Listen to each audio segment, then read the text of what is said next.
d'un grand champion.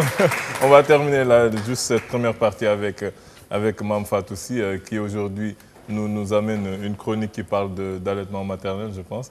Bonsoir à tout le monde. Aujourd'hui, on va parler de l'allaitement maternel. C'est d'abord allaitement maternel, ça veut dire une alimentation du bébé par le lait de sa mère. Et on parlera certainement d'allaitement maternel exclusif, ça veut dire que le bébé se nourrira exclusivement du lait de sa mère pendant 6 mois, de diversification alimentaire, c'est-à-dire l'introduction progressive d'autres aliments que le lait. L'allergie au lait, l'intolérance au lait. Et la différence, c'est que quand on parle d'allergie, ça veut dire qu'il y a une réaction du système immunitaire de l'organisme. Parce qu'un enfant peut être allergique au lait de sa maman. Pas le lait de sa mère. Je suis en train de définir des termes qui vont venir. Peut-être que certains trouveront un peu trop technique à leur niveau. Je définis à l'avance pour permettre qu'ils comprennent mieux après. Oui. Donc l'intolérance, par contre, c'est la difficulté du bébé à digérer les protéines qui se contiennent dans le lait. Ça, c'est pour le lait de vache. Voilà. Et donc, pour le lait de vache, c'est pour les veaux, hein, en fait. C'est pour les veaux. Je retombe toujours dessus. Le lait de vache, c'est pour les veaux. C'est pour les veaux, mais il y en a qui utilisent pour le petit humain. Et c'est pourquoi on doit en parler. D'autant plus que les seins, ils ne sont pas là gratuitement. Quand il y a des seins et que le lait s'apprête déjà, que la glande mammaire, le sein, soit capable de produire du lait dès le 5e mois de grossesse, que ce lait-là soit stocké dans des cellules qu'on appelle acini, jusqu'aux besoins de l'enfant. Par exemple, parce qu'ils sont bloqués par un certain taux d'hormones et que ces hormones baissent à l'accouchement pour permettre au lait de s'éjecter. Et une fois que le mamelon, on va dire, une fois que la bouche du bébé prend le contact du mamelon, qu'il y ait direct un message nerveux qui arrive au cerveau, qui va donner les ordres pour que le lait soit éjecté. Ce qui m'étonne, c'est qu'actuellement, on voit très rarement des enfants commencer à téter dès la naissance parce qu'on vous dit que la maman n'a pas encore de lait. Parce que je vois tout le cas toujours à l'accouchement, on dit la maman n'a pas encore de lait, il faut prendre un biberon. Et par exemple, si vous dites que moi je ne veux pas que mon bébé prenne un biberon, on vous dit obligatoirement, les sages-femmes vous le disent, la maman n'a pas encore de lait et le bébé il faut qu'il tète. C'est pas ce qui est préconisé. Ce qui est préconisé, c'est qu'on fasse un allaitement précoce. Normalement, 1 heure après l'accouchement, la femme doit allaiter son bébé. Et elle n'a pas de lait parce que bébé ne tète pas. Mais dès que bébé tète,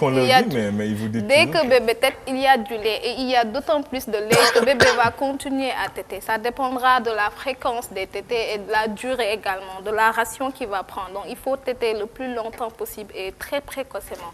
C'est ce qui est préconisé. C'est non seulement bien pour le bébé parce que le premier lait, le colostrum s'installe avec toutes ces composantes qui sont aussi bien préventives que curatives pour le bébé. Et le tété, l'allaitement également a ses avantages pour la maman. Parce que par exemple, quand on demande un allaitement précoce, la femme, dès qu'elle allaite, par exemple, 1 heure après l'accouchement, il y en a même qui disent 30 minutes après pour que ça soit vraiment très précoce, permettre la montée laiteuse. Et ça permet également à la femme d'avoir une bonne rétraction utérine, donc d'éviter les saignements utérieurs. Parfois on dit le contraire. Moi j'ai vu, on a dit à mon épouse de ne pas se lever parce que dès que tu te lèves, tu commences à saigner. Non, on lui amène le bébé. On lui montre comment allaiter, si elle ne sait pas encore. Et on la laisse allaiter son bébé 1 heure après. Vous savez ce que ça fait? Elle n'a pas besoin de se lever. Non, elle ne se lève pas parce qu'elle a perdu assez de sang. On évite juste qu'elle s'évanouisse. C'est ça qu'on ne veut pas qu'elle s'évanouisse. Après, ça sera au compte des médecins. C'est pourquoi on lui demande de ne pas se lever aussitôt après l'accouchement. Quand je dis se lever, c'est se redresser. Ce que je veux dire, juste se redresser. On lui dit de ne pas se redresser. Non, elle va. Ça dépend. C'est peut-être pour un accouchement compliqué, mais. Non, mais très simple. On dit il ne faut pas se redresser, vous ne pouvez pas allaiter. C'est qu'on nous raconte parfois plein de choses. Non.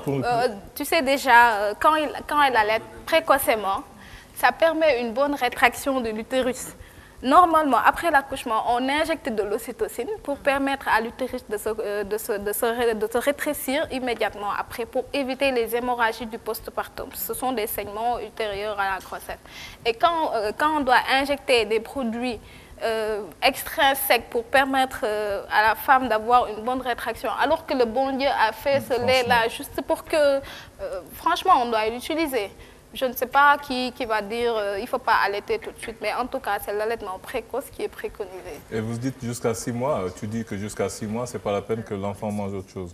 Jusqu'à 6 mois, oui, parce que le lait maternel contient aussi bien des protéines, des glucides, des lipides, même pas des d'eau. sels. Bon, l'eau... Il y a débat. Là, moi, mon opinion personnelle, je dis que l'eau, c'est quand même... voilà, ça fait partie de notre corps. Mais en tout cas, le lait maternel contient 87,5% d'eau. C'est la plus grande partie de la composition, c'est de l'eau. C'est peut-être pourquoi on demande de ne pas donner de l'eau jusqu'à 6 mois, parce qu'il faut aussi tenir compte de l'immaturité des organes digestifs du bébé. Ses organes sont encore immatures, il ne va pas pouvoir assimiler les nutriments qu'il va prendre normalement. C'est peut-être pourquoi on le dit. Voilà. Nina, on ne sait pas, juste 2 mots pour terminer. Je voudrais la juste, maman, la seule maman sur le plateau.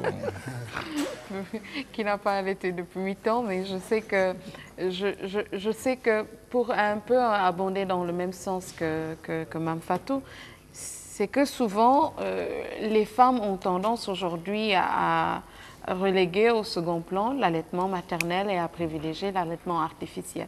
Alune parlait tout à l'heure du lait de vache qui est destiné aux... Ça retombe toujours sur la tête de certains parce que, en principe, il n'y a pas de raison pour qu'on n'allaite pas son enfant. Et souvent, il y a cette explication ou ce dont on parle en disant qu'on ne peut pas allaiter parce que la maman n'a pas de lait. Je ne pense pas qu'il y ait de raison particulière qui fasse que la maman n'ait pas de lait, parce que c'est naturel, forcément on doit allaiter le bébé. Naturellement. Moi, l'exemple, ce que j'ai vécu, c'est que ma fille refusait systématiquement de prendre le biberon. Elle refusait systématiquement. Que je sois là ou pas, elle ne voulait pas prendre le biberon. Quand j'allais travailler, elle attendait que je rentre pour téter. Il y a le tire-lait pour ça. Même avec le tire-lait, elle refusait de prendre le biberon. Elle attendait que je rentre, elle tète normalement. Elle peut peut-être se rattraper parce qu'elle est restée de 8h à 13h sans prendre le biberon. Elle préfère boire l'eau, mais elle ne prend pas le biberon. Peut-être que c'est dû au fait que dès le début, on dit oui parce que vous avez fait une césarienne, on lui donne le biberon en attendant que vous puissiez pouvoir donner le sein. Mais après, j'ai interdit systématiquement qu'on lui donne le biberon. Elle peut téter, elle tète, c'est normal. Et mais voilà, il y a le contraire, il y a des femmes qui ne veulent pas du tout donner le sein. C'est parce qu'elles ne comprennent pas. Franchement, quand il y a des seins, avec une capacité de produire du lait. J'arrête. C'est quand même pour ça, non? Dans notre corps, l'anatomie est tellement bien faite et Dieu il calcule tellement bien les choses qu'il n'y a pas, c'est-à-dire il ne peut pas y avoir des seins et qu'on les utilise. C'est pas seulement un rôle esthétique, il y a aussi un rôle pratique. Oui, voilà, et puis c'est pour le bébé. C'est une alimentation à la demande. Bébé a envie de téter, on le laisse téter jusqu'à ce qu'il termine. Parce que par exemple, pour les lipides, ils vont venir à la fin de la tétée. C'est pourquoi on demande d'allaiter le plus longtemps possible, de donner un sein puis de donner l'autre, de mettre 10 minutes ici ou 20, de mettre 10 minutes là-bas, parce que les lipides vont venir à la fin. Parce que ce qui vient, ce n'est pas homogène, c'est des choses... Voilà, la recomposition va se faire en fonction des tétés, en fonction des besoins du bébé et en fonction aussi de l'évolution de son âge. Ça, c'est le bon Dieu. Franchement, c'est tellement bien équilibré qu'il n'a pas besoin d'autre chose. Peut-être après quelques mois, après 6 mois, peut-être les besoins, parce que là, il s'agira d'un certain nombre de calories dont il va avoir besoin et que le sein a un stade, on va dire un seuil. Et là, on sera obligé, c'est là qu'on va faire la diversification alimentaire, introduire progressivement d'autres aliments en fonction également de la maturité. Est-ce qu'il faut forcément qu'elle tète jusqu'à 2 ans ou qu'il tète jusqu'à 2 ans? Non, oui, parce que là, ça permet aussi, c'est une méthode contraceptive naturelle aussi pour certaines femmes. Et c'est bien qu'il ne va pas, à partir de 6 mois par exemple, il ne va pas seulement utiliser le lait maternel. On peut introduire progressivement. Et en introduisant à partir de quel mois? À partir de 6 mois révolus, c'est-à-dire la fin du 6e mois. Parce qu'avant c'était 4 mois. Comme vous les médecins, vous changez toujours d'avis. Avant c'était 4 mois, maintenant c'est 6 mois. C'est avant. Après on nous dit 8 mois, 12 mois. Non, excusez-moi, pas avant 4 mois.